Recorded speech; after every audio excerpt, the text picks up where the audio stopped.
Hey class, welcome back. Today, notes for September 1st. We're going to be getting into the midterm today. For today, the midterm is going to comprise of an online exam. The online exam is going to be held on quizzes. Now, if you don't know what quizzes are, I've got probably the link up on the main screen. Log into the quizzes. Once you've logged in, we'll start the test. After you finish the test, you have the rest of the period devoted to you to finishing any outstanding assignments that we have to get done. So if you have art histories that you gotta be turned in, if you have sketchbook designs that have not yet been done, finish those up, get those turned in, and then finalize on projects so that those are ready to turn in, good to go, and I will see you guys after that. Now, this is an assessment midterm, so it is a test. That test is graded as a normal assessment. Make sure that you answer the questions to the best of your ability. Again, I've told what provisions you guys can use during the test. Make sure that you're staying within of those boundaries. You're not accessing any of my videos, or you don't have any digital copies of notes. Those are the two main factors. Digital copies of notes you cannot use, or any of my videos. Just reiterating that for you guys. Again, available for questions if you have them. Other than that, good luck. I'll see you after class.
All right, getting us started off for my ceramics class. This is ceramics coils. We're talking about coils today. What are coils?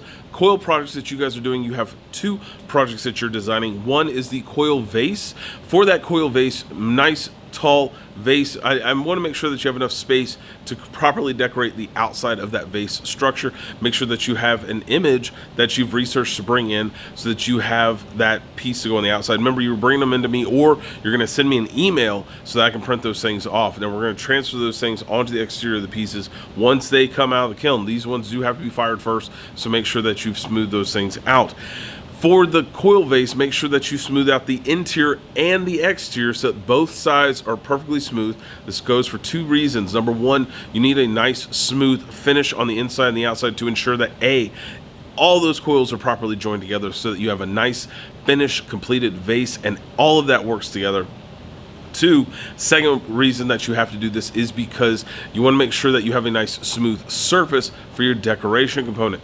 If you have bumps and ridges in the surface, that will make it a lot harder to do the illustrations on. My best suggestion is to go through the different tools, look at the way that the tools are shaped in the box there. If you need to use a elongated tool to smooth the pieces out, use that to refine over those edges so that it is as smooth as perfectly possible. Look at it from the side, make sure there's no bumps that you're having to really kind of draw and work around. That just makes your life a lot harder, and want to try and minimize that as much as possible. For the coil bowl, that second one there, the coil bowl piece you are building inside of the plastic bowl container, make sure that you've lined it with the newspaper as I've illustrated in my video. Watch the video again if you need more tips, and I want to make sure that those designs that you're doing that we're getting into in just a second, but as you're putting in those coil pieces, that everything goes in a nice even format, because we are going to be decorating the interior of those bowls when we are finished with this project. Now, on to some specifics with that bowl. One of the things that I put on the information there was the exterior of the bowl has to have some sort of a design element to that. The reason that we want to have a design element is because of what we're going to be doing to finish these pieces off. So for the design, your theme is based around symmetrical patterns, symmetry. Everything should have a balance. If it doesn't have a balance, it's going to be off, asymmetrical. We want to make sure these are symmetrical pieces.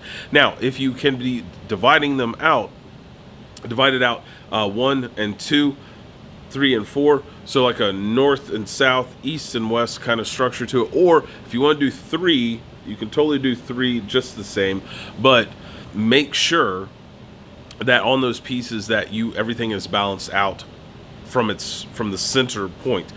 Make sure everything is equalized out as you go out.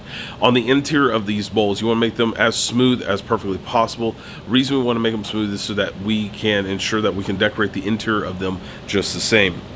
For this, you're going to be doing a lot of coil designs, a lot of coil rolling. As you're rolling out those coils, make sure that you're using this section of the palm of your hand as you're rolling out the coil, because that is what keeps it nice and smooth and even. Consistency is key for all ceramics, very much so for coils, because you want to build up the same amount of thickness across the entire space.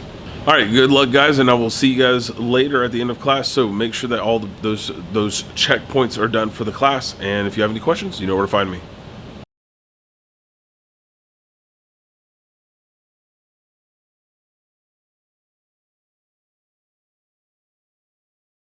Let's get into some mark making. Now, for my service design class, you guys are getting into mark making today. What is mark making? Mark making is we're making marks on paper. That's really it. There's not really a lot of high thought for that. But what this is telling us is how we create tools, how we use different things inside of our classroom, how we are creating marks on paper. Now, what is that? What are we supposed to do for that? I've collected a section of materials that you guys are going to combine together to create different tool items. These tool items are then used to make different marks via paint on the back of your notes explosion book. This thing, so you're going to take the back side of this that you have as the blank paper. We're going to be doing a different mark making patterns on the outside of this. Now, you're not going to do your marks on there initially. You're going to first do them in your sketchbook. Why are we doing them in sketchbook first? Because I want you guys to have a practice of how it is applied to it. You might find that as you made different tool pieces up, that you have pockets, holes, missing pieces where you put down a stamp, you think it's going to be perfect, but it doesn't, because of how the paint is either attached to the tool itself or how the tool is being stamped onto the paper, and you're going to have those negative spots, the parts where there's no paint there. I want you to test out all of those different pieces in your sketchbook first before you start transferring them over to the final piece. Now, for this, you're going to come up with at least 5 tool designs, 5 things that you've created for mark making process, and you're going to have 16 different patterns. In your sketchbook, I would shoot for 20 different patterns, because some you're going to like more than others, and if you have a couple that you don't like, you got backups just to fill in those spaces. Again, using 5 different tools, that is the minimum. You might want to make 10, or you might want to make 20 different tools. Each one has a different mark, and those are the ones that you want to use. That's perfectly fine by me. You guys have full carte blanche in making those tool pieces with the materials that I've got provided. If you have something at home that you'd like to bring in and use in place of that, perfectly fine with me as well. Do double check with me, and I want to make sure that it's mainly so that the things don't break down while you're using it. I want to make sure they're consistent as much as possible. You're going to be making 5 tools minimum, testing them out in your sketchbook. You want at least 20 different pattern designs, and all of those designs are done in the sketchbook. So that's the overall for today. If you have a couple that you want to go ahead and start transferring on the paper, you can. You got me if you got questions. Otherwise, catch you guys later. See you guys. Hey guys, welcome back to class. So today's class is a Wednesday, and what does that mean? Art History Day. For art history, we're going to be going onto Canvas and clicking on the art history that we have selected for us. Now, the art histories do vary; they do flux, but by what you do, but they all base around 3 very simple components. Number 1, you have the description, which tells us what you see in the overall image. What do you see in the painting? You're listing those 6 things. What do you see? Just, I see this, I see this, I see this. Those are those I see statements. Number 2, you have your interpretation. Why did the artist come up with the decisions that they made in creating of this piece? Why did the artist decide to do the reasons and pieces as they did? Look these things up. Find a blog, find a video, find some sort of research. Don't use Wikipedia just because it's not a quantifiable quality source for information. Biography, or if you have an independent blog, if we're doing some modern artists, find an independent blog, them saying why they did what they did to help justify your reasons, your rationale, your meaning behind your interpretation.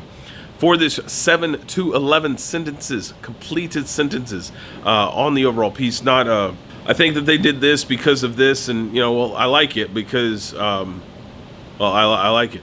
Does not make a full sentence structure. What I'll do is I'll probably combine those 3 sections of a sentence into one sentence, and then you have to finish off the other 6 to 10 sentences to finish off that section. Make sure that you're being concise in what you're trying to explain. Again, this is an opinion. As long as I can understand why you think what you think and how you got to that resolve, you have pieces, examples from the image itself, from the artwork that justify your rationale, you got the points. Even if I think you're wrong, you justified it by seeing something in there that you saw, and you want to use that to explain your reasoning, your rationale, you get the points. On to the second one, there is the judgment. The judgment is the number 3rd part there. For the judgment section, you're doing 7 to 11 sentences in this one as well. And for the judgment, you're telling me whether you like the piece, you don't like the piece, falls under the same category as the one before this. Make sure that you have full, completed, thought-out sentences. Use justification of the image or the art, life of the work of the artist, if you've researched more of them, to justify your meanings, whether you like the piece, you don't like the piece. That is fine. You might find a piece, Diego Rivera's May 3rd painting, where it was the slaughtering of civilians by the Spanish Inquisition, and people, they're mad about the Inquisition. They're mad that these people were killed, but you like the painting because it says truth to history, that these people were taken out of their homes and persecuted for no reason whatsoever. They're wearing white shirts to justify that they were innocent. There was nothing wrong with them. You have military people coming to take them away, coming to take them down. You are justifying why you think what you think, using substance in the work. That's the stuff that I'm looking for. Again, all this is opinion based. Sell me on your opinion. You got the points. So knock out those 3 sections, get it turned in. Remember, I like it done online. So if you can go ahead and submit it through Canvas, through that Word doc. If it's not working, worst case scenario, send it to me in an email. Make sure it's all written out. Had one student write it in notes, copy and paste it into an email, so I have it fully there. iCloud just doesn't work the same. Make sure all that stuff is taken care of. Other than that, you guys know how to find me if you guys have a question. Otherwise, I'll see you guys later. Have a good one. Ciao. All right, guys, we're getting into day 2 of our coils here. Now, for the coil piece for my ceramics class there, on these coils, make sure that you're smoothing those coils out. This is by far one of the most important things that you guys can do. This is an integral part of the sculpture ceramic making process, is making sure that pieces are smoothed out properly. Use the different tools, use a wet sponge, use a paintbrush to get a little bit of water in there to smooth out those pieces. You want to make sure those textures, those surfaces are smooth as possible. Now, if you've started working on this the day before, which I hope you did, make sure that you're adding a little bit of slip onto those coils, so as you're attaching those coils, they have something to grip onto. And the reason being is because we're taking fresh clay that's out of a bag, and you're taking some built clay. Let me put my hand like this, and you're adding that fresh clay to it. You want to put a little slip there just to make sure that the water amount in the fresh clay and the water amount in the piece that you've already built start to equalize and make about the same. That's why I put the slip in there. Slip is to make sure that those two pieces are hydrating at the same rate so they interlock together.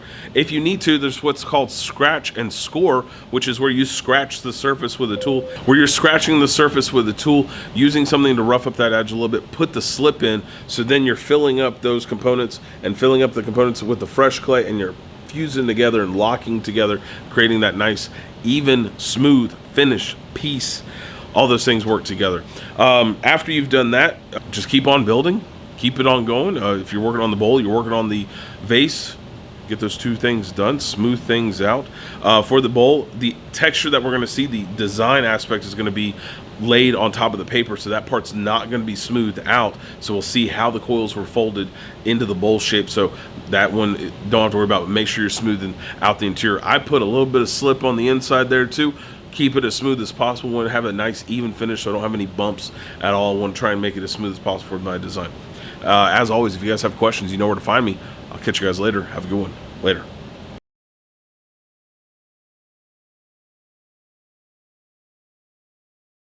Day 2 of mark making. I hope that you guys had fun last time, because we're going to be redoing it again today. Again, today is a continuation of the day before. You are making the mark making tools. Remember, 5 is the minimum. 20 different designs in your sketchbook. Dip it in paint. See how the mark looks. Test it out. See what you like. See what you don't like. Examine how these marks are made. These are the things that I wanted to really focus on today. Examine how those marks are made. When you put it down on paper, is there parts of the mark that you like or parts of the mark that you don't like? Can you alter it? Can you twist it? Can you bend it? Can you flip it? Can you bop it? We're going to do like a bop it commercial here. Finish out those testing of how you want to integrate that texture, how you want to integrate that mark, so that is in that design, everything is flushed out. It looks really cool. I look forward to seeing a lot of cool examples, a lot of cool testing today, a lot of figuring out how these things work. Mix and match colors. Do a different color. Make a color. I only buy primary colors. I buy the flat level of colors so that you guys have to make your own colors. If you need a purple, you got to mix some red, you got to mix some blue, and make the purple that you want. Don't just assume that is going to be there for you. Change up the color spectrum. What do you find interesting? What do you find as integration? How do you want to put that in? You might want to take that mark and overlay them and give 2 different types, 2 different examples, and mix up the colors. That would look really cool. Then you get depth, you get space, you get structure, you get something where there's levels to it. That is interesting. Find it engaging, find it interesting, put it in the sketchbook. Ones that you like, circle them, make sure that you know those are the ones that you're going to put onto the final piece, which is at the back side of that explosion book. Decorate those up. 16 have to be filled in. 20 is the minimum in the sketchbook, so you got some extras to play with. And I'll see you guys. If you have questions, you know where to find me. I will answer any of those questions I possibly can. Other than that, I will see you guys later. Have a good one. Ciao.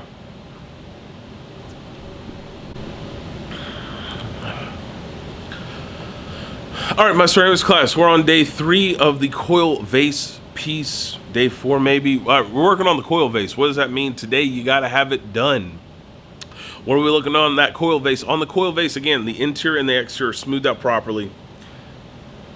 If during the build today you want to take a tool and carve in different designs, different patterns in there, and actually pull some of the clay out, you could totally do that today. The clay should be at what we call the leather hard stage. There's 3 different stages in the raw clay phase. You have raw, fresh clay right out of the bag. Then you have the leather hard phase. The clay should feel cool to the touch. It feels a little bit like leather. There's that softness component. It's still like that dark grayish color because this is the low fire clay. All that stuff has got water in it still, but it's still, you can kind of carve into it without it breaking. Bone dry is where we don't really want to touch it anymore. That's when it is that ashy white color. When you touch it, you get dust on your hands. It's dusty. It's dry. It feels like the desert. Times like that, that's when you want to make sure you're stepping away from the piece altogether and it is done, it is finished. If you're carving your name in the bottom of the piece, which I hope you did already, make sure you do that at the leather hard phase. Do not do it during the bone dry phase. The piece is just too fragile. Don't want you to risk breaking it. During this phase, also in the leather hard phase, you can do 2 alternating decoration techniques. One is sgraffito, the other one is called mishima. Mishima is a Japanese technique. Sgraffito is the Italian technique.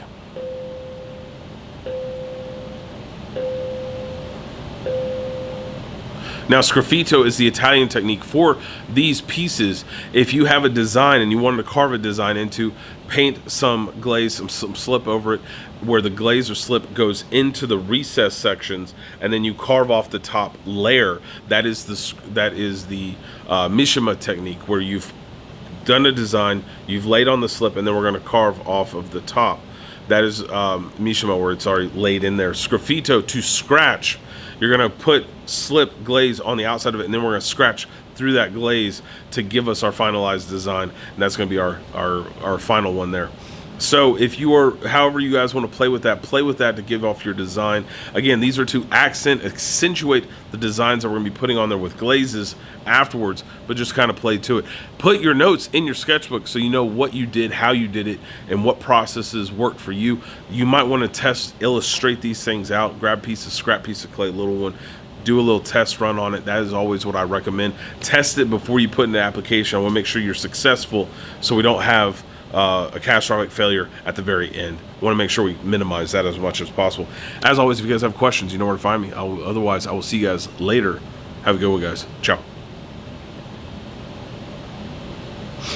Welcome to the final day on mark making. For mark making today, you guys are just completing out the stuff that we've already done. If you have outside tools that need to be built, build the tools out, knock them out, get the designs into the piece, and then start putting those designs on the back of the exploded paper. You're covering that with all those designs, 16 in total for the final is what is due. I want to see how you are integrating different patterns, different techniques, how the different lines or motion of color or motion of the pattern really dictates what you're trying to showcase. Do something cool, do something interesting. If you have questions, you know where to find me. Otherwise, good luck. I'll see you guys later.